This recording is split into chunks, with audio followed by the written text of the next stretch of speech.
Ok, monsieur Al, vas-y. D'accord. Avant de commencer, je voulais dire un grand merci au professeur. Grâce à lui aujourd'hui, là, je suis, moi, ma famille, ma femme, mon beau, sa femme, mes enfants, mes oncles, tout le monde est informé. Ça veut dire que c'est avec tes audios sur Facebook que moi, ma famille dort aujourd'hui. Tout le monde dort avec tes audios, on écoute jusqu'à matin. Tous tes sujets que tu mets sur le Facebook, c'est ce que nous on écoute pour dormir. Et grâce à vous aujourd'hui, là, on est informé de presque tout. Et vraiment, je vous remercie, que Dieu vous bénisse, que Dieu bénisse la Côte d'Ivoire, que Dieu bénisse le président Alassane Draman Ouattara. Maintenant, pour continuer, tout à l'heure, M. Martial parlait de Burkinabé. En fait, moi, je suis dans un quartier d'Abidjan, j'ai pas envie de dire le nom, c'est un peu reculé. J'ai un voisin qui avait payé 2 terrains. Il a confié ça à un vieux Burkinabé qui faisait le champ dessus. Malheureusement, le gars, il est décédé. Mais quand il a fait le champ, derrière le monsieur, il allait faire les papiers sur le terrain. Il allait faire les papiers sur le terrain. Le gars, lui, il est venu demander pardon. Il avait fait une maison en bois avec des sachets noirs. Il était avec sa femme là-bas. D'abord, il a fait venir son frère. Après, il a fait venir sa femme. Après, ses 2 fils sont venus et ils étaient là. Malheureusement, le gars, il est décédé. Mais après, il allait faire les papiers sur le terrain et puis mettre à son nom. Faire croire aux gens qui c'est pour lui le terrain. Parce que les enfants du monsieur ne sont pas là. C'est devenu un grand litige. Jusqu'à il y a 2 personnes, il y a deux enfants du monsieur qui sont décédés. Tragiquement comme ça, on ne sait pas. Qu'est-ce qui s'est passé? Le gars, les enfants là sont décédés, ils sont morts. On ne sait pas comment, qu'est-ce qui s'est passé. Mais après les enquêtes, on a compris que le gars qui était sur le terrain, il allait dans son village, il a fait des trucs occultes. Bon, ça fait que le gars, même sa famille, personne ne peut s'approcher même du terrain. Aujourd'hui où nous sommes là. Donc le Burkinabé, il est assis là. Il est en train de construire le terrain. Personne, c'est-à-dire le gars qui lui a confié le terrain, personne de sa famille ne peut s'approcher du terrain actuellement. Tu t'es approché, tu vas mourir gratuit. Donc il a effrayé tout le monde est resté là. Donc ça fait que dans le secteur où moi je me trouve, où je suis là, tout ce qui vient de Burkina, on ne veut plus. Même quand tu viens demander service, travail, on ne te donne plus. Vous comprenez? Donc quelque part, je voulais encourager un peu le discours de Martial. Après les élections, le gouvernement doit voir ce problème.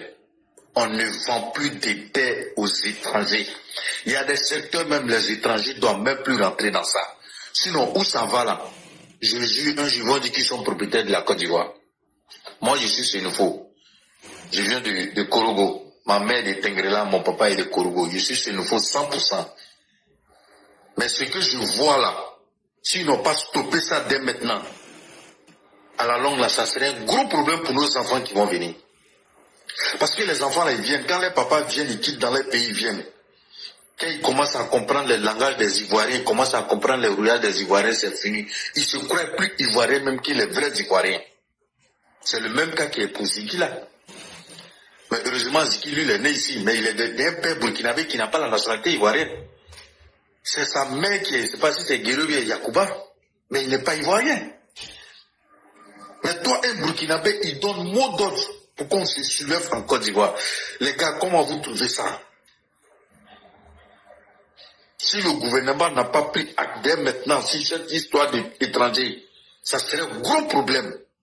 Quand tu regardes les secteurs clés, le bois, Garba, le port, ils sont surtout dans mon quartier actuellement là, mais c'est pas la peine. Ils ont un convention, j'ai pas envie de dire les noms, mais on met dessus Bougou. En Dula, ça veut dire où ils sont. Les secteurs, on appelle ça Bougou, et puis ils font tout en groupe. Quand tu t'approches, non, ils font rien avec toi. Hein. Ils ont des terrains, ils ont des constructions dans mon quartier, dans mon secteur. C'est eux qui viennent encaisser l'argent, même l'argent de maison. Ils font venir les frères, ils font venir les femmes. Mais ils sont plus propriétaires que les vrais propriétaires terriens. Donc, sérieusement, si le gouvernement pouvait nous entendre pour voir une solution à ce problème-là, vraiment, ça l'aide bien. Sinon, où on va là? On va directement dans le mur. Parce que ce que M. Marcel a dit là, c'est vrai, il n'y a pas de règlement sur côté immigration en Côte d'Ivoire. Tout le monde rentre, il fait ce qu'il veut, le gars il vient, le petit Aoussa vient, il prend un petit coulard sur sa tête, ou bien quelques coulards, il se promène, il commence à comprendre un peu, les rouillages de Côte d'Ivoire, paf, c'est fini. C'est fini. Donc vraiment, c'est ce que je voulais dire. Vraiment, merci beaucoup, monsieur le professeur. Que Dieu te bénisse, que Dieu te protège, que Dieu te donne longue vie, que Dieu protège la Côte d'Ivoire, que Dieu protège le président Alassane Dramane Ouattara, le président Guépard de toute l'Afrique. Je vous remercie. Merci beaucoup, cher frère. Ah non, ok. Je voulais rapidement dire aux frères, c'est à vous que reviennent les remerciements. Et ce que vous êtes en train d'évoquer là, la même chose, le problème palestinien qui se passe aujourd'hui là, c'est la même chose qui est arrivée aux Palestiniens. Après la Deuxième Guerre mondiale, là, vous savez, le monde était divisé en deux camps. Ceux qui ont aidé les Occidentaux à gagner, quand ils ont gagné la guerre là, l'Europe, comme l'Europe a été détruite, ils ont donné l'argent aux Européens pour reconstruire l'Europe. C'est ce qu'ils ont appelé le plan Marshall. Maintenant là, les Juifs ont beaucoup aidé dans cette guerre-là. Et c'est là que les Juifs ont demandé, qu'est-ce que nous on peut faire maintenant? Nous on veut récupérer les anciens territoires qu'on avait dans le Moyen-Orient. C'est là les gens leur ont dit, ah, les Arabes sont là-bas, vous ne pouvez pas aller un coup comme ça pour aller dire que vous allez arracher. Et on vient de sortir d'une guerre mondiale, on ne peut plus s'amuser à aller créer une autre guerre. Donc ce qu'on va faire là, on va vous donner l'argent. Vous allez un à un là-bas. Les terrains qui coûtent 1000 francs là, c'est un exemple je prends. Hein. Les terrains qui coûtent 1000 francs là, vous partez, vous vous asseyez là-bas. Quand vous vivez avec eux, quand vous comprenez bien comment le système fonctionne là, vous commencez à acheter les terrains là. Donc un terrain qui coûte 1000 francs là, on va vous donner 10 000, vous payez le terrain là. C'est comme ça que les Arabes l'ont fait. Quand ils viennent, il y a des gens là, eux, ils payent le terrain, ils ont fait ça à bon prix. Ils ont vendu tout leur terrain, ils ont fait les papiers propres, des papiers propres. Quand ils ont fini ça maintenant là, déjà, c'était un plan. Les Juifs là, ils ont payé presque toute la Palestine. Et ils ont les vrais papiers même. Ça veut dire vrais papiers, des vrais papiers là, ils ont ça même pour ajouter dessus. Au moment où les Arabes vont se rendre compte là, à part la petite bande de Gaza, là, ils ont vendu toute la Palestine. Et les Juifs les ont déjà encerclés. Les gens disent maintenant, là, voilà, nous on a les vrais papiers. On peut vous chasser de ce territoire maintenant. C'est ce qui a fait que les Arabes sont devenus aujourd'hui dans un ghetto. Ils vivent aujourd'hui dans un ghetto, dans la bande de Gaza, sur leur propre terre. Et si les Ivoiriens ne font pas attention, là, on est en train de vendre nos forêts. Quand on n'est plus là, on font des faux papiers. L'exemple que vous venez de raconter, c'est tout ça qui les met en confiance. Et un jour là, ils vont s'imposer à nous, on ne pourra rien comprendre. On va devenir tous des étrangers en Côte d'Ivoire, on ne va rien comprendre dedans. Et ça, c'est bien. Il faudrait que... Le Bénin a déjà pris des dispositions. Hein. Depuis qu'ils ont dit qu'ils ne sont plus dans l'AES là, le Bénin dit comme c'est comme ça là maintenant, là, le Bénin a imposé des règles. Hein. Le Bénin a imposé, il ne peut pas rentrer au Bénin n'importe comment. Et là, le Bénin a imposé des règles strictes. Et la Côte d'Ivoire devrait passer à cela. C'est très important. Tu ne peux pas bénéficier de quelque chose et de son contraire à la fois. Si vous n'êtes plus dans la CEDEAO, vous ne devrez plus bénéficier des avantages de la circulation dans la CEDEAO. On doit leur imposer des cartes de séjour et des droits même de passage dans les pays CEDEAO. Eux aussi, ils n'ont qu'à nous imposer les mêmes choses dans leur pays. On est d'accord, ils n'ont qu'à nous imposer les mêmes choses dans leur pays. On est d'accord pour ça. Parce que le comportement d'analphabète enragé du Sahel qu'ils ont commencé là, si on n'y met pas fin, et si on ne prend pas le temps de bien regarder dans l'affaire, comme dit le frère Al et puis le père Martial, c'est une bombe à retardement qui va se retourner contre nous. Mais je vous jure que chacun de nous, nos enfants vont nous maudire en pleine journée pour dire nos parents ont été des lâches, des inconscients qui nous ont vendu notre propre pays aux étrangers. Et nos enfants vont être les premiers à nous maudire. Et on va accepter ça. C'est pas une affaire de dire c'est vous les gens de l'Ouest, hein. C'est toute la Côte d'Ivoire. Et c'est pourquoi je viens de vous dire aujourd'hui, ils sont dans un système, quand ils vous disent que la Côte d'Ivoire n'appartient à personne et qu'ils n'ont pas peur des Ivoiriens là, ils sont déjà en train de préparer ce système là. Et ça, là, il faut qu'on dise ça à l'autorité. Il faut qu'on se réveille. Puis je tiens à leur dire que même les terres qu'on leur a vendues, on peut les arracher. Les terres qu'on leur a vendues et puis ils disent c'est pour eux. Il n'y a pas quelqu'un qui est plus fort que l'État. Surtout que beaucoup de ces terres-là ont été acquises dans des conditions douteuses. On peut les arracher purement et simplement. On les dédommage et puis on leur dit, bon, si vous n'êtes pas content, vous quittez. Parce qu'à la fin, là, la terre de la Côte d'Ivoire appartient à la Côte d'Ivoire.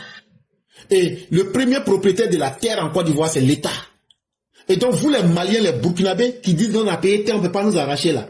De la même manière que l'État malien peut arracher les terres du Mali à des étrangers. Les terres que vous ne vendez pas là. C'est comme ça aussi que nous, l'on veut que ça n'a qu'à être contre vous. L'État n'a qu'à vous arracher tout. Et puis maintenant, on va remettre ça. Et pourquoi vous me dites ça? Est-ce que c'est possible? Oui, c'est possible. En Afrique du Sud, là, le père Martial est là. Et c'est là que l'histoire est intéressante. Et c'est ce qu'on appelle la jurisprudence. Ça veut dire l'histoire, c'est un ensemble de faits. Mais dans l'ensemble des faits, des questions juridiques qui se posent, on essaie de regarder, est-ce que ça existait quelque part? Oui, ça existait quelque part. Après l'apartheid, là, en Afrique du Sud, là, les Blancs qui assistaient à accaparer des terres, là, le gouvernement sud-africain a refait une nouvelle loi pour essayer de redistribuer les terres. Donc on peut faire la même chose. Donc ne pensez pas que vous êtes en garantie. Hein. De la même manière qu'un étranger ne peut pas payer la terre au Burkina et au Mali, là, c'est comme ça aussi qu'on va mettre dans nos textes, on va vous arracher même d'ailleurs. Ça fait un. Et puis on va redistribuer aux Ivoiriens. Ça c'est possible parce que ça s'est déjà fait. Et ça n'a pas été questionné. Et ça n'a pas été désavoué par les tribunaux internationaux. Donc ça rentre dans les cas de jurisprudence aussi. Donc cher père Massal, je vous laisse la question. Éclaireur, je confirme ce que tu viens de dire, mais j'ajoute le Zimbabwe a fait la même chose. Ok. Le premier président zimbabwéen là, qui est décédé là, j'ai oublié son nom, le vieux là. Robert Mugabe. Voilà, Robert Mugabe a fait la même chose. Okay. Le Zimbabwe était le grenier un des greniers de l'Afrique australe. Et il a arraché les terres aux Blancs et l'a redistribué. En fait, la redistribution n'a pas été bien faite. Sinon, il a arraché les terres aux Blancs parce que les conditions dans lesquelles les gens avaient acquis les terres là, c'était des conditions douteuses. Moi-même, j'ai déjà vu un film où un seul blanc peut être, et il est carrément comme propriétaire d'une région entière. Une famille blanche à l'époque au Zimbabwe. Et Robert Mugabe a arraché les terres pour redistribuer aux Zimbabwéens. Mais sauf qu'il a mal redistribué. Donc du coup, ça a joué sur l'agriculture au Zimbabwe. C'est ceux qui étaient au pouvoir qui sont accaparés les terres plutôt que de les redistribuer à la population. Donc ce qu'Éclaireur tu viens de dire là, juridiquement c'est possible. On prend une loi et on arrache les terres et on les redistribue aux Ivoiriens en respectant une certaine équité. Aussi simple que ça. Ça peut se faire. Maintenant, je vais donner un conseil à tous les EPV et à tous ceux qui nous écoutent. Ce que le frère a dit là. Moi, j'ai des exemples que j'ai vécus. Mais je vous dis, si vous avez des terres, ne vous trompez jamais pour donner à un Burkinabé pour dire non, comme c'est un pot, il n'a pas coin pour dormir, il va dire non, je vais faire une baraque dedans, je vais dormir à ma famille. Donc si tu as fait ça, tu es mort. Je vous dis ça aujourd'hui. Surtout les Boussanga. Les Boussanga, c'est les plus dangereux dans ça. Les Boussanga. Moi, j'ai été voisin à des Boussanga. Ils ont occupé les terres, le terrain d'une dame pendant des années, peut-être plus de 10 ans. Quand la dame est venue un jour les voir, ils ne payaient rien. Hein. La dame est venue les voir pour leur dire non, j'ai besoin de mon terrain, je vais construire. Ils ont passé la femme, ils l'ont rendue malade. Quand elle vient sur le terrain, pour les voir, elle ne tient pas. Elle est malade. La semaine qui suit, elle ne s'en sort pas. Elle est obligée d'oublier cette histoire de construction-là pour se soigner. Mais la femme, elle a échappé d'elle. Elle a failli mourir. Et c'est là qu'on a vu que ces gens-là sont très méchants. Et moi, j'ai un homme qui m'avait dit ça il y a très longtemps. Il m'a dit, si tu commences à payer des terrains à Abidjan, ne confie jamais ça. N'aie pas pitié d'un Burkinabé pour lui donner ta terre pour dire non, il a qu'à rester dedans en attendant. Tu vas construire difficilement. Et donc, ce que le frère vient de dire, là, c'est la réalité. Hein. Ne donnez pas vos terrains au Burkinabé. Surtout maintenant, vous avez les yeux ouverts. Maintenant, je voulais enclencher sur quelque chose de très important. Il faut que les autorités ivoiriennes comprennent que le cosmique même, Dieu même est en train de nous montrer qu'il faut qu'on change de politique. Parce que, regardez comment Dieu a endurci le cœur des Burkinabés, des Maliens contre la Côte d'Ivoire. Remarquez, parce que asseyez-vous, et puis essayez de fermer les yeux, et puis demandez à Dieu, mais comment un peuple que nous on a toujours aidé peut être contre nous? C'est lui Dieu qui a fait ça. C'est pour que vous preniez conscience que ce qu'Éclaireur a expliqué, ce qui est arrivé aux Palestiniens là, faut pas ça nous arriver. Et les Burkinabés eux-mêmes, ils ont dit de leur bouche que la Côte d'Ivoire n'appartient à personne. Chacun vient et prend pour lui. Et certains le disent en privé, vous les Ivoiriens, vous ne connaissez rien. Eux-mêmes disent, on est trop bêtes.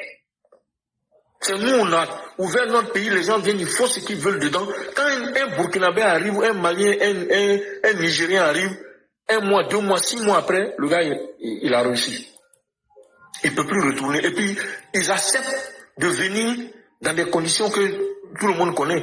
Dans les camions de bétail, tout ce que vous imaginez.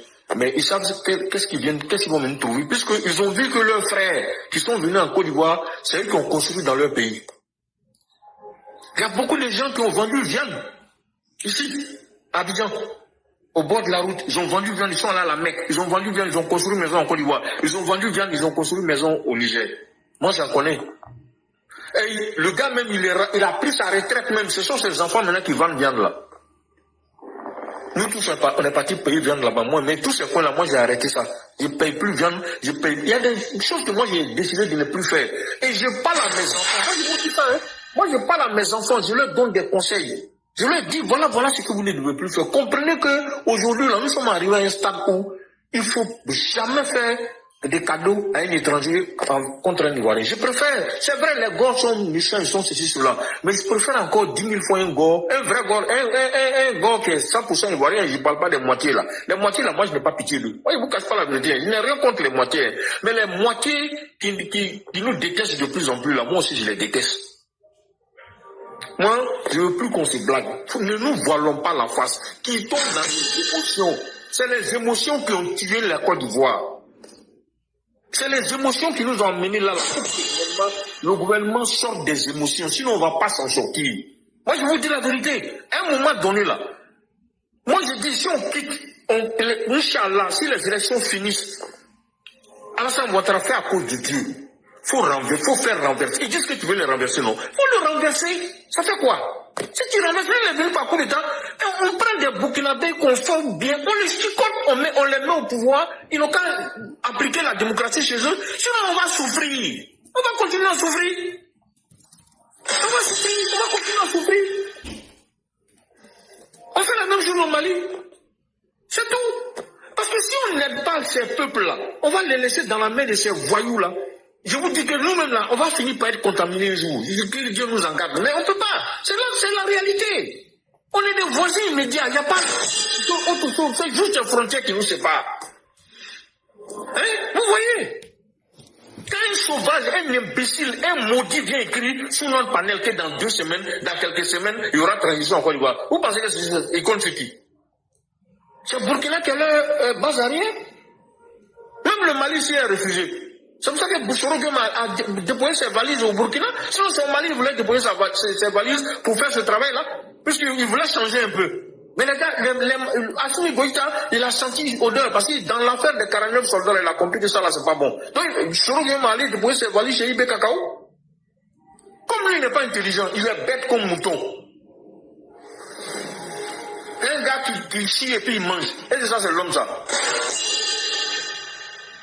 Hein? Comment des gens peuvent détester leur pays bienfaiteur? Moi, je ne comprends pas. Nous tous, on collabore avec les Burkinabés, mais je vous dis, il n'y a pas plus hypocrite que Burkinabé. Moi, je vous dis ça, je ne vous mens pas. Excusez-moi, hein, s'il y a des Burkinabés qui nous écoutent, je n'ai rien contre les Burkinabés, mais malheureusement, moi, j'ai constaté qu'il n'y a pas plus hypocrite que cela. Tu peux vivre avec un Burkinabé pendant 10 ans, 15 ans. C'est ce que je vous dis là. La Boussanga qui étaient mes voisins là, c'est des gens qui venaient nettoyer ma voiture, je leur donnais jetons de temps en temps. Quand souvent ils viennent, ils n'ont pas l'argent pour manger, je donne l'argent. Quand ils sont malades, je les soigne, je m'occupais d'eux. Mais les gars me détestaient, gars, je ne savais pas. Je ne vais pas expliquer pourquoi, mais après il y a eu des problèmes. C'est là que j'ai compris que ceux-là, on ne peut pas les aider. Si tu perds ton temps, ils ne sont pas reconnaissants, ils oublient, ils sont comme oubliés. Quand tu leur rends service, Ils ont des têtes de moineaux. Quand tu leur rends service, ils frottent son bec à terre et disent, il n'y a rien manger. Et puis, ils s'en foutent de toi. De toute façon, quand il te fait du mal, il n'a pas l'impression qu'il fait du mal à quelqu'un. Moi, je vous dis la vérité. Il faut qu'on a décidé de se dire la vérité pour que nos yeux s'ouvrent. Il faut que les yeux des Ivoiriens s'ouvrent. Il faut que les gens comprennent que si nous, on doit se prendre en charge parce que l'État aussi ne peut pas tout faire. Hein. Voilà, c'est vrai que l'État doit nous aider. L'État peut faire ce qu'Éclaireur a dit, mais nous aussi, il faut qu'on prenne conscience que on avait l'habitude de dire ce sont nos frères. Ce ne sont pas nos frères. Parce qu'ils ont décidé que nous ne sommes pas leurs frères. Donc ce ne sont pas nos frères. Voilà, ton frère, c'est un Ivoirien. Tu es Ivoirien, c'est un Ivoirien qui est ton frère. Burkinabé n'est pas ton frère, Malien n'est pas ton frère, et ainsi de suite. Parce que ceux-là nous ont montré qu'ils ne sont pas des frères. On ne peut pas compter sur eux, on ne peut pas continuer à s'appuyer sur eux. Des gens qui nous souhaitent le plus grand malheur du monde. Pourquoi ils veulent qu'on fasse coup de temps en Côte d'Ivoire? Mais nous, on a dit qu'on ne voulait pas, on ne voulait plus manger au pain du coup d'État parce qu'on a essayé ça en 99, on a vu que c'était pas bon. Très vite on a compris. On a vu que c'était pas bon. Et donc on a décidé qu'on ne veut plus, la population ivoirienne ne veut plus de coup d'État parce qu'on a compris que ça nous a mis en retard. Celui qui va venir, voilà le Burkina. Ils ont fait coup d'État au Burkina. Ibn Kakao est venu dire qu'il va faire 6 mois. Aujourd'hui il dit qu'il part. Aujourd'hui, là, on parle même plus d'élections même au Burkina. Ça, là, c'est devenu un sujet tabou. On n'en parle plus. Il a mis ça aux oubliettes. Il dit, tant que le pays est occupé par les djihadistes, il n'y aura pas d'élection. Et lui aussi, il s'entend les djihadistes pour ne pas que les gens attaquent Ouaga. Ils n'ont qu'à prendre le reste, ils en font ce qu'ils veulent. Mais ils laissent les populations à leur sort. Les gens même sont plus en sécurité aujourd'hui sous les secteurs du Burkina qui sont aux mains des djihadistes que sous même le régime d'Ibé. Parce qu'on ne peut pas critiquer Ibé. On ne peut pas parler de lui. Quand tu parles de lui, si les gentils t'envoient au front, sinon tu disparais. Ça, c'est un régime qu'on ne peut pas les... Il faut bien limer, avec l'aide de la France, il a limé Sankara, parce qu'il a vu que s'il n'a pas limé Sankara, il va nous contaminer. Moi, je me souviens, j'étais étudiant, quand Sankara est mort en 83. Pas en 83, pardon, excusez-moi, en 87, je crois, 85 ou 86 ou 87. Il est arrivé au pouvoir en 83, je crois, et en 86 ou 87 Blaise Compaoré a pris le pouvoir au Burkina.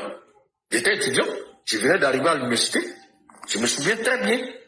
Mais au fond, lui, il ne connaît pas. Parce que, bon, c'est vrai, à l'époque, il n'y avait pas les réseaux sociaux et tout, le reste, on était dans l'ère du poisson, les gens faisaient beaucoup de choses en bas. Et ça pouvait passer. Mais c'est vrai, on a l'ère du verso, dès que tu as fait quelque chose, tout le monde est au courant. Même quand tu te caches, mais n'empêche.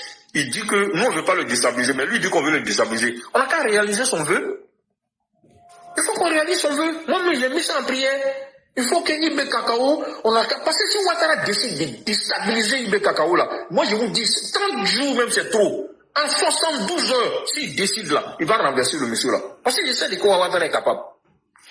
Mais comme il est trop gentil, il ne veut pas se mêler de l'affaire de ces gens-là. Lui, il est concentré sur la Côte d'Ivoire et puis sur les autres pays qui veulent qu'il les aide, il les aide. Quand il voit qu'ils sont trop en difficulté, il lève un peu la voix pour dire aux gens, donnez-leur un peu d'argent pour ne pas qu'ils sombrent. C'est tout ce que Ouattara fait pour eux.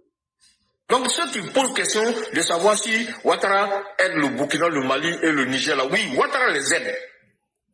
Il les aide, mais il ne les aide pas à cause de ceux qui sont au pouvoir, il les aide à cause des populations. Pour ne pas que ces pays-là sombrent complètement, c'est tout.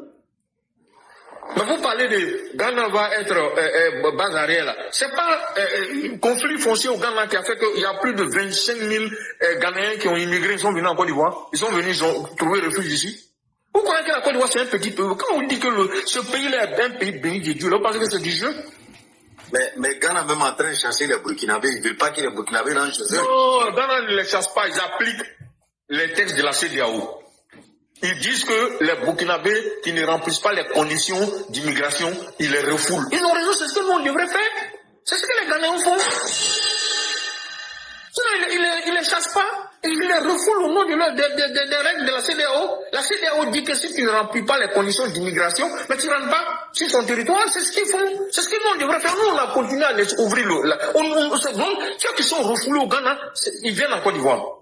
Ceux qui sont refoulés au Bénin, ils viennent encore. On est devenu comme un dépotoir, ça va pas.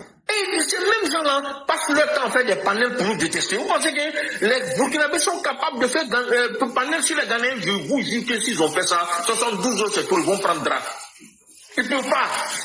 Mais il faut ça sur la Côte d'Ivoire parce qu'ils ont vu que le président Ouattara dit rien, il supporte tout, il fait le dos rond. Oui, c'est bien. Mais à un moment donné, il faut montrer aux gens que bon, nous aussi, on a du sang qui coule dans nos veines. Et qu'on a aussi de l'orgueil, qu'on ça nous fait mal quand on nous insulte. C'est vrai. Makosso, c'est pas quelqu'un, il n'est pas fiable. Comme a dit Éclaireur, c'est vrai. Mais Dieu merci, quelque part, il les a déroutés par ce qu'il est en train de faire ces derniers jours-là. Moi, je le suis pas particulièrement, mais j'ai comme dit certaines vidéos que j'écoute en diagonale, je me rends compte qu'il les a vraiment désarçonnés. Le fait qu'il les répond, qu'il commence à attaquer, sérieusement là, il en a fait. Il n'y a pas d'autres sujets depuis un moment. Et sa soeur même est rentrée dedans maintenant. Elle-même, sa bouche ne porte pas caleçon. Donc, ça la même affaire mélangée maintenant. Les deux là ont pris. Mais moi, je trouve que c'est une bonne chose. Makosso, il sait nos intérêts aujourd'hui. Il n'a qu'à faire. Le juge va retourner sa veste, c'est son problème. Mais de toute façon, c'est un gars comme ça qui est bien avec eux. Ils sont la même chose là. Donc lui, il sait comment leur répondre. Et tu as vu qu'aujourd'hui là, les Burkinabés sont mélangés. Beaucoup aussi ont commencé à délier leur langue. Ils viennent sur le panel de Makosso pour parler. Et d'autres aussi viennent. Et puis ils remercient Makosso parce qu'il a ouvert leurs yeux. Il dit rien d'extraordinaire, hein. Mais, vous savez, à des moments donnés là, le discours que nous on tient sur nos panels là, c'est trop intellectuel pour eux. Ils ne comprennent pas. On parle gros français. Je sais, Éclaireur essaie de casser le niveau du langage d'un moment donné, mais malgré tout ça là, ça passe pas bien. Quand ils viennent, ils écoutent là, et au début, ils se disent, Jojo ne parle trop gros français. Ils ne comprennent pas français, beaucoup sont en alphabet. Donc Makosso, il a un niveau de langage qui leur convient, ils se comprennent. Donc du coup, ça les pénètre sérieusement. Et je vous dis, hein, ils sont déstabilisés dans leur communication hein, actuellement là, sérieusement. Ils sont déstabilisés sérieusement dans leur communication. Le plaisantin, le maudit d'Ibrahim Maïga là, d'origine nigérienne là, Makosso a fait qu'il a tout obligé de se dévoiler. Donc les Burkinabés savent que c'est pas un Burkinabé d'origine. C'est un Nigérien d'origine.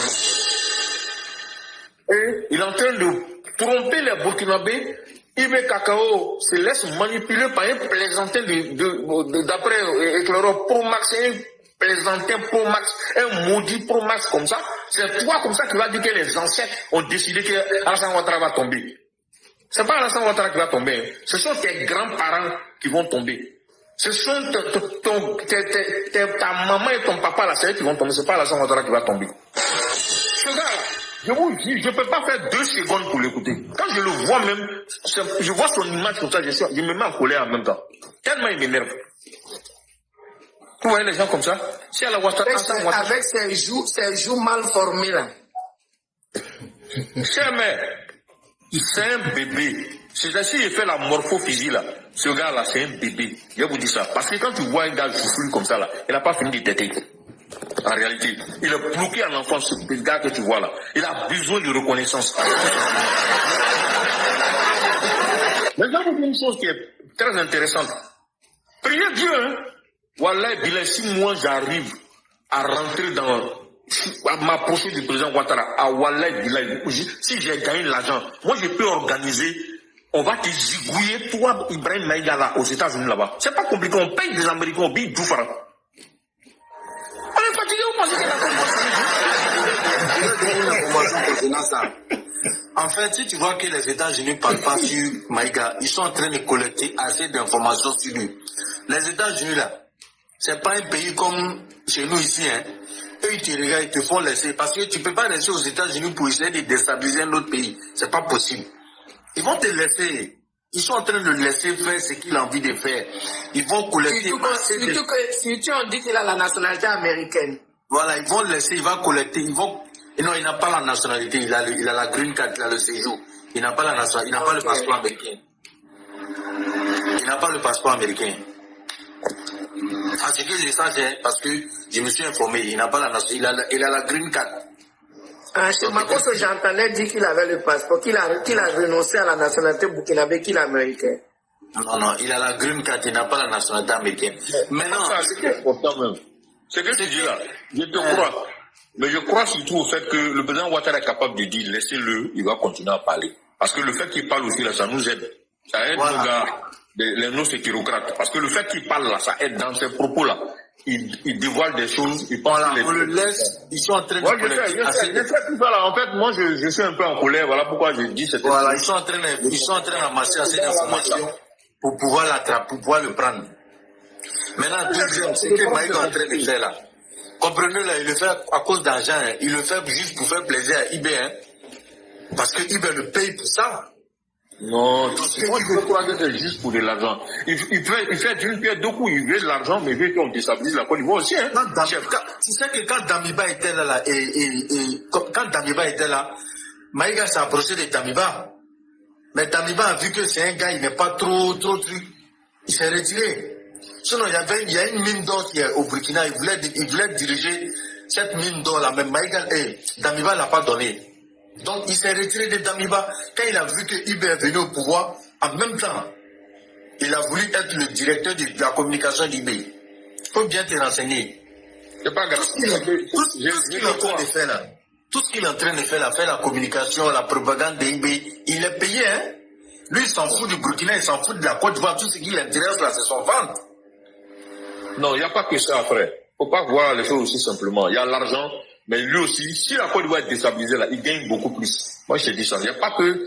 Parce qu'en fait, tu sais, je vais te dire quelque chose, hein. Faut pas enlever la jalousie et la haine dans fait des gens là. Hein. Je te dis, hein, il cherche d'une pierre deux coups, il cherche l'argent, mais en même temps, il y a la jalousie et la haine, hein. Faut pas oublier, c'est un Nigérien, hein.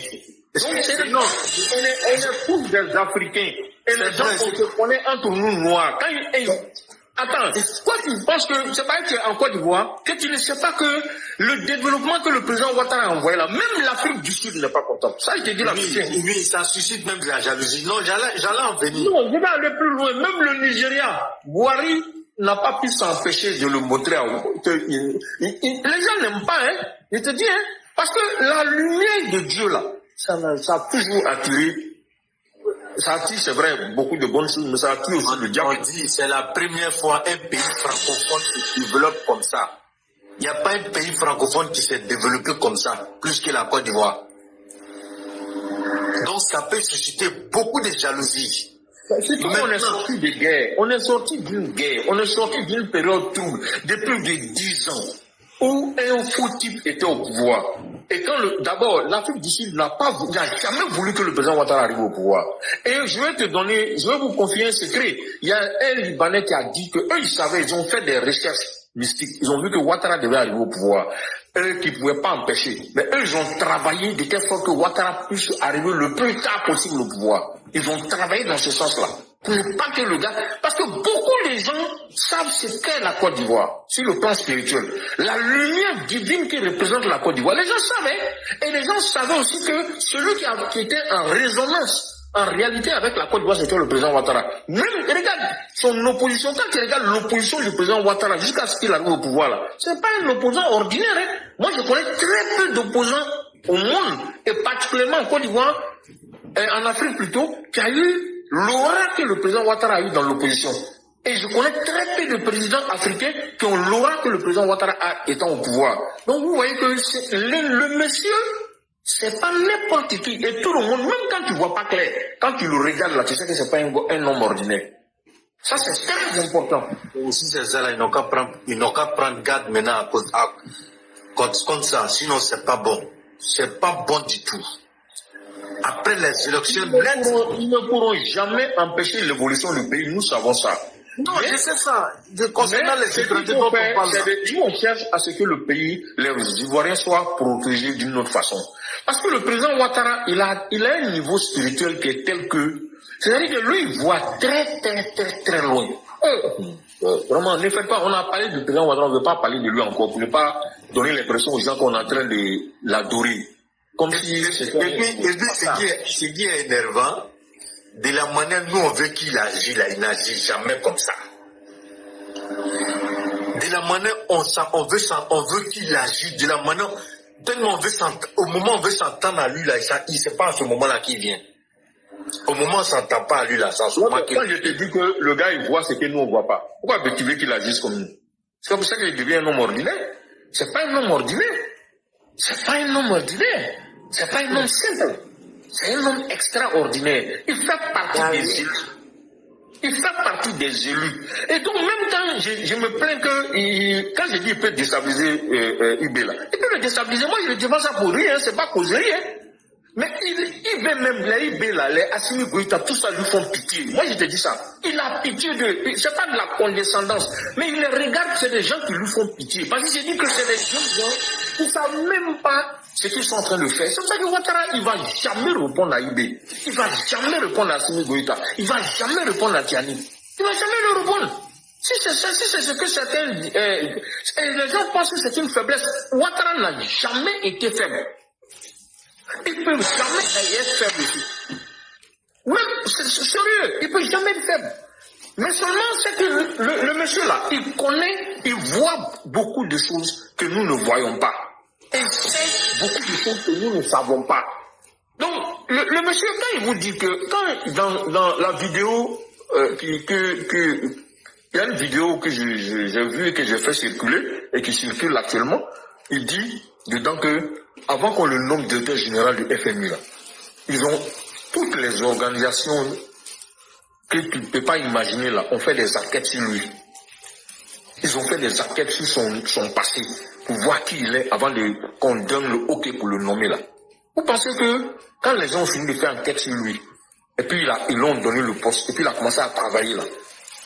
Non seulement les gens le connaissaient, mais il a fait preuve. Quand on vous dit que les gens, le président Ouattara, l'éclaireur l'a dit, mais c'est la vérité. Il ne va pas en Europe régulièrement pour se soigner, contrairement à ce que les bords veulent faire croire. Non. Il ne va pas pour des contrôles, c'est pas pour ça qu'il va. Il va en Europe parce qu'il fait de la consultance pour les gens. Il travaille pour le monde entier. Les grands pays là envoient des gens pour aller le rencontrer. Eux-mêmes, souvent, d'autres se déplacent discrètement pour aller le rencontrer à Mougin, pour qu'il leur donne des conseils. Il discute avec les gens, il fait des réunions par rapport à l'évolution du monde. Donc, si le président Ouattara décide que Ibé Cacao ne dort pas au pouvoir, il ne dort pas au pouvoir. Moi, je vous dis ça. Il ne dort pas. Si le président Ouattara décide que Ibé ne dort pas au pouvoir, il ne dort pas au pouvoir. Quand il y a eu l'attaque du 1er au 2, quand il y a eu l'attaque du 1er au 2 là, où le président Ouattara devait, je ne sais pas si c'est non, c'était le 26, il avait déposé sa candidature, non, 26 août, je crois, et l'attaque dans la nuit du chose, ils ont fait cette attaque-là, la nuit. Mais quand il y a eu cette attaque-là, il y a eu un communiqué des Américains. À côté de communiqué de la Côte d'Ivoire, là, les Américains ont fait un communiqué. Vous pensez que les Américains ont fait le communiqué là gratuitement? Ils ont fait le communiqué. Beaucoup n'ont pas compris. Et quand j'ai lu, je n'ai pas détaillé aussi, mais beaucoup n'ont pas compris. Ah. Sinon, ils ont dit qu'ils vont défendre leurs intérêts dans la sous-région. Voilà. C'est un communiqué qui est en concordance avec le communiqué de l'état-major. Éclaireur a dit une chose, les gens, on ne fait pas souvent attention, hein, mais Éclaireur fait beaucoup, il communique tellement de choses que nous qui comprenons à un certain niveau, on comprend. Il y a beaucoup de non-dits, même dans les communiqués, dans les propos d'Éclaireur. Il a dit que dans le communiqué de l'état-major a dit qu'il y a eu 4 morts. Mais le communiqué est sorti quand? Le lendemain de l'attaque. De vous à moi. Comment ils ont fait pour savoir qu'en même temps, ils avaient tous les résultats s'ils n'étaient pas sur le terrain? C'est la question que je vous pose. Hein. Réfléchissez un peu. Le communiqué est sorti en même temps. Il n'y a pas eu d'émotion, rien. On a fini de faire le communiqué, nous on est passé à autre chose. On n'a pas dit non, voilà, c'est un truc qu'on est sorti ici, c'est le Burkina qui a fait, c'est un truc qu'on est sorti ici. Non, non, on n'est pas dans ça. Les gens ne sont pas dans l'émotion. Les gens sont en train de gérer un pays avec le plus grand calme et la plus grande sérénité possible. Parce qu'ils savent ce à quoi ils doivent se tenir, ce à quoi ils doivent faire face. Ils connaissent, ils savent aussi qu'ils doivent prendre leurs responsabilités. Et c'est ce qu'ils font. Et ils le font de fort belle manière. Il y a une de nos EPV là, Delphine Boanic, elle a l'habitude d'écrire chaque fois. La Côte d'Ivoire a une grande chance d'avoir le président Ouattara comme président. Mais franchement, ce que la dame dit chaque fois là, il y a un proverbe de chez nous qui dit que l'eau froide là, ça sort de la bouche du ciel. Quand une femme dit quelque chose régulièrement là, Dieu là, il passe par les femmes. On dit ce que femme veut Dieu. On appelle les femmes, on appelle Dieu pour le Tcholo. Ça veut dire, nous là, on considère que la femme c'est un Dieu. Ce n'est pas faux. Donc la dame là, quand elle dit ça régulièrement, elle écrit ça toujours dans ses commentaires. Quand Éclaireur fait ses directs, elle écrit toujours ça dans ses commentaires. Et grâce à Éclaireur, elle a l'habitude de monter maintenant beaucoup. Elle parle beaucoup maintenant sur le direct. À chaque fois, elle parle pas sur TikTok généralement, mais elle parle beaucoup sur les directs d'Éclaireur sur Facebook. Elle monte, elle parle. Maintenant, elle est beaucoup plus éveillée. Elle a même donné un bon témoignage la dernière fois. Je dis tout ça là pour que les gens puissent voir de qui il s'agit. Elle a déjà donné un témoignage une fois où elle a dit que elle a une de ses sœurs qui est gore, qui a eu un mal parlé du président Ouattara, que maintenant la mère elle a décidé de ne plus avoir de sentiments ainsi de suite. Bon, c'est clair, je crois que tu vois de qui je veux parler. Non, moi je comprends très bien et je confirme tout ce que vous dites. Hein. Voilà. Donc, cette dame-là, elle ne dit pas ça pour rien. C'est la vérité, c'est la pure vérité. C'est une chance même pour l'Afrique. Alassane Ouattara est une chance pour l'Afrique. Et moi, franchement, ce que je peux souhaiter, c'est qu'il puisse communiquer un peu de son, pas simplement, c'est les savoirs, il a communiqué beaucoup, mais qu'il puisse communiquer un peu de son aura à son successeur. C'est ma prière qui est là. C'est ma prière, et ça doit être la prière de tout le monde. Qu'Alassane Ouattara puisse communiquer un peu de son aura à son successeur immédiat. C'est très important.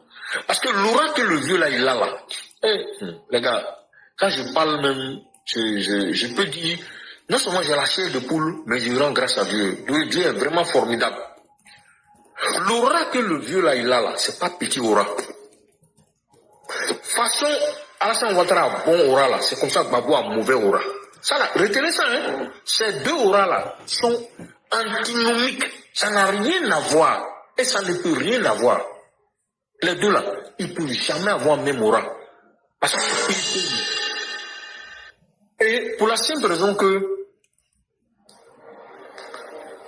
je disais une fois que, et je l'ai dit dans ce panel, je le répète encore, si Gbagbo meurt, la Côte d'Ivoire sera en paix. Je vous dis ça aujourd'hui, c'est la vérité, hein, je ne plaisante pas. Mais l'intermède là, c'est 2025. Parce que 2025 là, c'est une année de fin de cycle. Et il y a un cycle, le cycle de la violence là, ça va finir en 2025 en Côte d'Ivoire. Notez ça. Pour la simple raison que 2025 est une année 9. Et le 9, c'est grossesse. Après grossesse, là, c'est accouchement.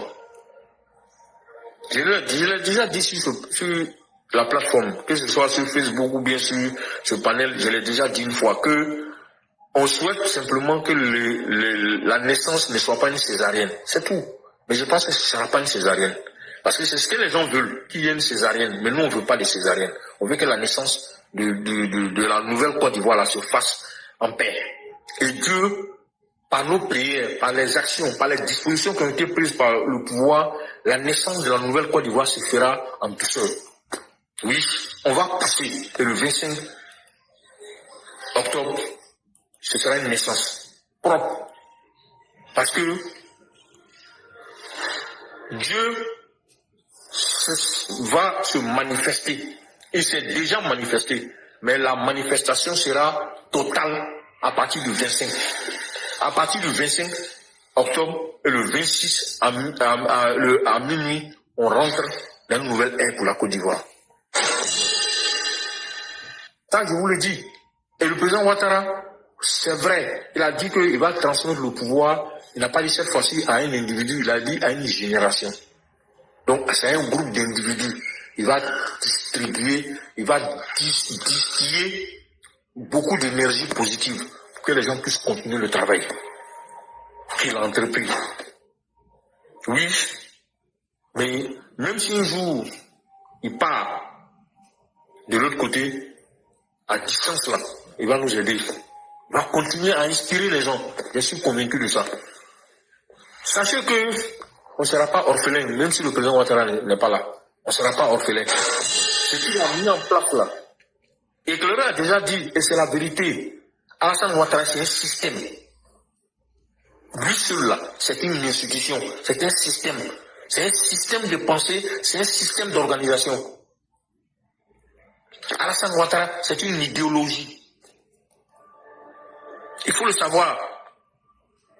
Ce que le vieux a mis en place là, en 15 ans de gouvernance, même pas en 15 ans de gouvernance, n'oubliez pas, c'est depuis l'opposition que certaines personnes sont avec lui.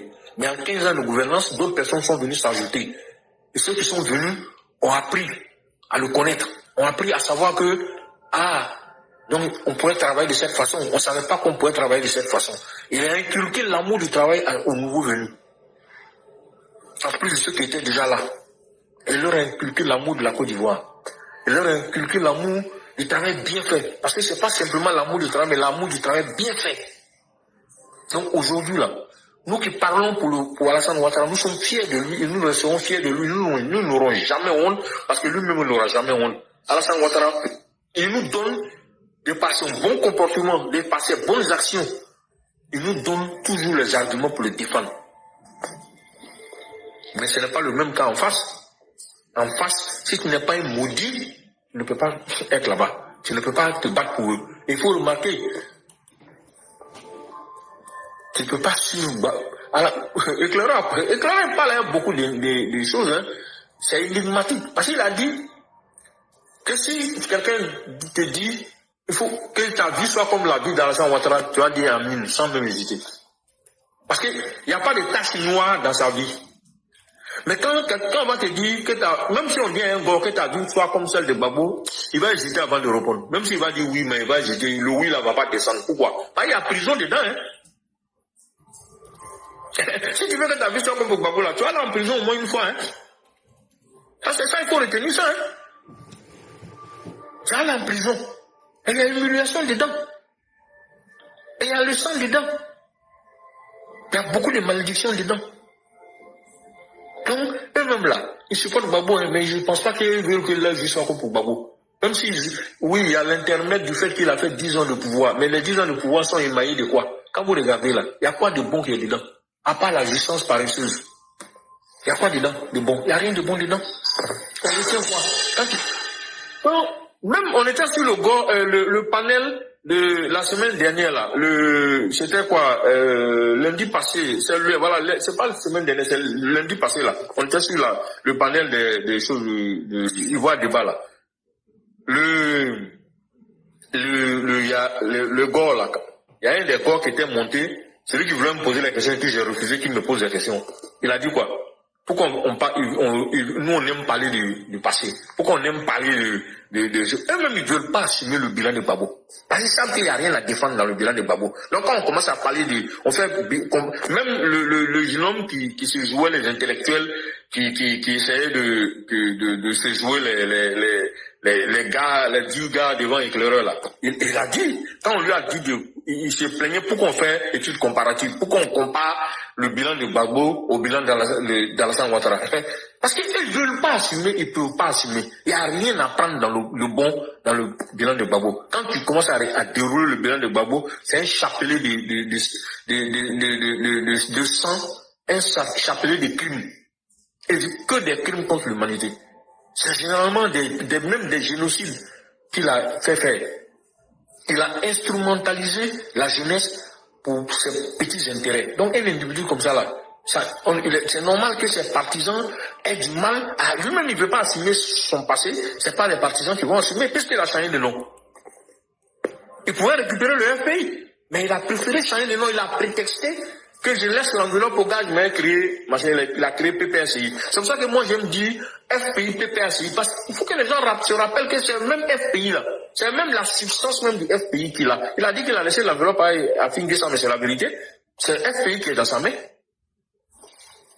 Il ne veut pas assumer son propre bilan. Parce qu'il sait qu'il a un bilan qui est sale, qui est mauvais. Il le sait, il est conscient qu'il n'a pas fait de bonnes choses. Et il y a quelqu'un qui a posé la question aujourd'hui, dans les commentaires, que mais Gbagbo a épousé une femme du Nord. Qu'est-ce qu'on a à répondre à ça? C'est ça, il lui a répondu que mais est-ce que le fait d'avoir épousé une femme du Nord, ça veut dire que c'est tous les nordistes qu'il a épousé? Et la personne n'a plus rien dit. Il a épousé une femme du Nord et puis quoi? Quand tu épouses une femme du Nord, donc tu aimes les nordistes, ça n'a rien à voir. C'est quel syllogisme ça? C'est un syllogisme qui est faux. C'est pas parce que j'ai épousé, donc Gbagbo a épousé une femme du Nord, donc Gbagbo aime les nordistes. Mon Dieu. C'est quel syllogisme ça? Ça n'a rien à voir. Donc vous voyez que ça, on appelle ça des raccourcis inutiles, des raccourcis de niaiserie. Quand tu es faible d'esprit là, c'est là que tu fais ce genre de raccourcis. Comme il a épousé une femme du Nord, donc bon, je n'ai pas dit que c'est ce que la personne pensait, hein. Peut-être que la personne a posé exprès cette question parce qu'elle a entendu ça dans la bouche d'un gore. C'est pour ça qu'elle a posé la question. Mais la réponse que j'ai donnée là, je pense qu'elle peut utiliser ça pour aller répondre au gore là, pour dire bon, comme il a épousé une femme du Nord, ça ne veut pas dire qu'il aime forcément les nordistes. La preuve c'est que c'est pas oui, tous les nordistes. Oui. Oui, mais c'est ce que d'autres on dit sur les panels, hein. Donc c'est vrai. Ils disent que Gbagbo a épousé une femme du Nord, c'est que Gbagbo aime les nordistes.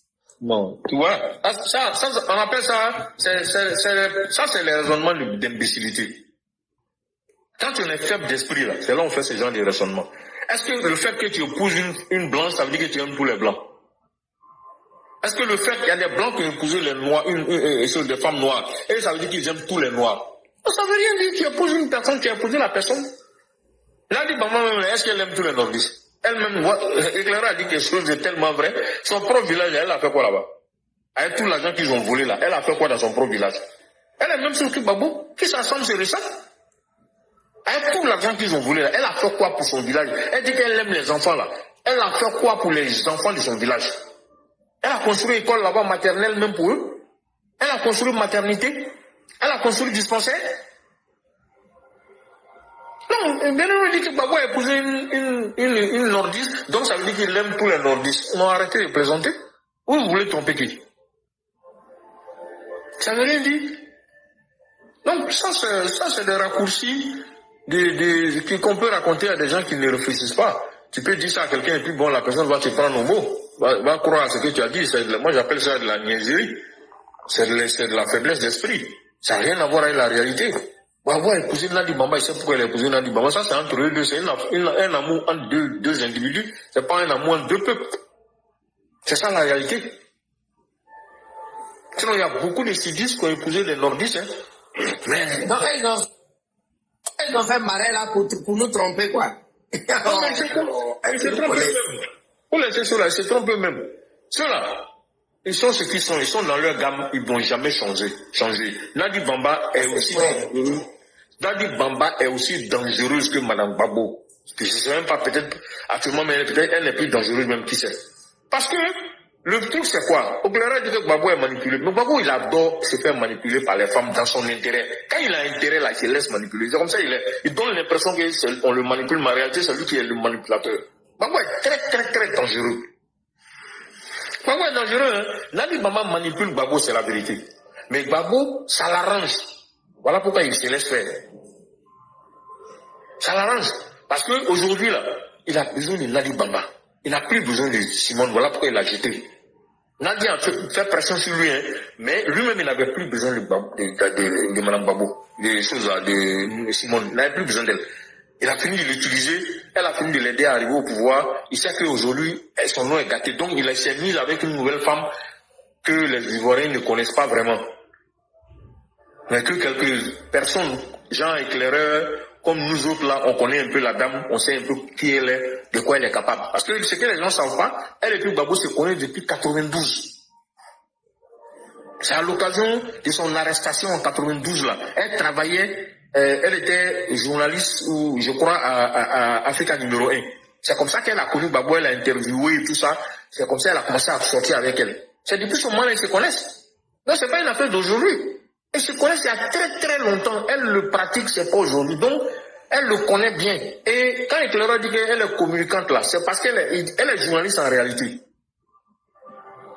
Voilà. Ce côté communicant dont Éclaireur a parlé là, c'est le côté journaliste. C'est ce qu'elle a fait. Je ne sais pas, je ne connais pas sa formation, mais elle a été journaliste. Elle a travaillé à Africa numéro 1. Bon, c'est vrai que c'est une radio qui est quasiment fermée aujourd'hui. Je ne sais pas si ça n'a même pas complètement disparu. Mais voilà. Mais elle a travaillé à l'époque, Africa numéro 1 était beaucoup connue. Et la représentation d'Africa numéro 1 en Côte d'Ivoire, elle faisait partie de ceux-là. Je ne sais pas si elle n'était pas la représentante, mais elle faisait partie de l'Africa numéro 1. C'est comme ça qu'elle avait rencontré Gbagbo, elle a interviewé, et puis bon, comme il aime femme, voilà, il a commencé à sortir avec elle. Et vous voyez qu'elle est en forme. Voilà. Et lui, il adore, comme tout bon nègre, tout bon bété, il aime grosse fesse. Donc voilà son problème. Il a commencé à sortir avec elle. Et comme elle ne connaît pas, elle a maîtrisé le gars. Mais en réalité, il n'avait besoin de Simone. Il a continué à Simone, mais elle était dans l'ombre. Elle a toujours été sa maîtresse attitrée. Ils ont fait un enfant. L'enfant, il n'a pas 10 ans. Hein. L'enfant, il est majeur. L'enfant, il doit, s'il n'est pas plus âgé que Ziggy, il doit promotionner à Ziggy.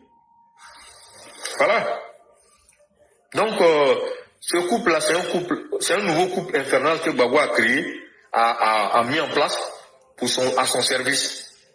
C'est tout. Sinon, en réalité, ce monsieur-là, il veut tenter sa chance parce qu'il est mauvais, c'est tout. Sinon, il sait que pertinemment, il n'a pas la force même pour gérer la Côte d'Ivoire. Voilà. C'est Nadi qui le pousse dans le dos. C'est vrai, il veut le pouvoir, mais Nadi l'encourage. Voilà. Peut-être qu'il n'allait pas s'encourager, mais Nadi l'encourage. Et moi, quand je dis que tant que ce gars ne meurt pas, la Côte d'Ivoire ne sera pas en paix, je vous dis, c'est lui qui entretient l'égrégore de la violence dans ce pays-là. C'est lui qui a créé l'égrégore de la violence politique. Dans la politique, c'est lui qui entretient cet égrégore de la politique. Et il s'est connecté sur l'égrégore de choses, comment on appelle, Karagbo Nyambwe. Il a utilisé ça pour pouvoir tromper ses parents, comme a dit, et que le reste, c'est la vérité. Il a fait croire aux gens que c'était pour venger Karagbo Nyambwe. Il va essuyer leurs larmes. Mais quand il est arrivé au pouvoir, il a oublié ça. Il est passé à autre chose. Parce qu'il avait atteint son objectif. Gbagbo a toujours été comme ça. Il a toujours manipulé les gens. N'oubliez pas ce qu'il a fait avec Blaise Compaoré. Il a trompé Blaise Compaoré. Il a fait croire que oui, quand il va arriver au pouvoir, il va naturaliser les Burkinabés comme il a dit. Il a pris 20 millions chaque. Vous imaginez 20 millions par mois. À l'époque, l'argent avant d'évaluation. Il a pris cet argent-là pour entretenir, pour mener une belle vie, entre faire ses activités politiques et ça. Alassane Ouattara aussi lui donnait à peu près une somme pareille. Je crois 25 millions par mois également. Tu vois, il a reçu tout cet argent-là. Il prenait à elle les gens. Et après, il les a tous trahis. Alassane Ouattara lui donnait ça parce que, bon, il se disait que c'est quelqu'un qui, à ce moment-là, Alassane Ouattara, de façon, avec son bon cœur, a pensé que Gbagbo était vraiment, avec ce beau discours qu'il tenait chaque fois que c'était dans le Nord, Gbagbo trompait tout le monde. Gbagbo avait sa petite idée. Lui, son problème, c'était le fauteuil présidentiel. Il prenait ça, pas pour travailler, il ne s'est jamais préparé en réalité. Il a même été surpris par le pouvoir. Et il a fait croire qu'il avait un programme de gouvernement. Il n'a jamais eu de programme de gouvernement en réalité. C'était un ramassis de choses, d'affirmations qui étaient dans un livre qu'il a présenté comme un programme de gouvernement, qui n'en a jamais été un programme de gouvernement. C'était une litanie de choses d'affirmation. J'ai fait ci, j'ai fait ça, mais il n'y a jamais eu de chiffrage. Or, un programme de gouvernement, c'est un programme, c'est non seulement des projets, mais c'est des projets chiffrés avec des moyens de financement qui sont expliqués. C'est ça un programme de gouvernement. Voilà, c'est pas juste des affirmations gratuites comme ça. Et c'est ce qu'ils ont fait. Et leurs programmes qu'ils sont allés donner à ChatGPT pour écrire là, c'est ça qui est en train de circuler aujourd'hui. Ça, ils vendent aux gens à 10 000. Et pourquoi ils vendent à 10 000? Mais c'est pas pour chercher de l'argent, c'est pour que les gens n'achètent pas. C'est pour que parce que eux qui ont dit que 5 000 francs carte d'identité pour 10 ans était cher, ils vendent leur programme de gouvernement à 10 000. Comment vous pouvez comprendre ça? Comment vous pouvez comprendre ça? C'est incroyable. Ils n'ont jamais été cohérents dans tout ce qu'ils font. Leur discours n'a aucune cohérence avec leurs actes. Ils disent des choses qu'ils n'ont jamais pensé réellement. Quand ils vous disent qu'ils vous aiment, c'est qu'ils vous détestent cordialement. Ils veulent vous utiliser. C'est vrai, là, ils vont vous dire qu'ils vous aiment. Ceux-là, ils n'ont jamais aimé quelqu'un d'autre qu'eux-mêmes. Voilà, c'est tout.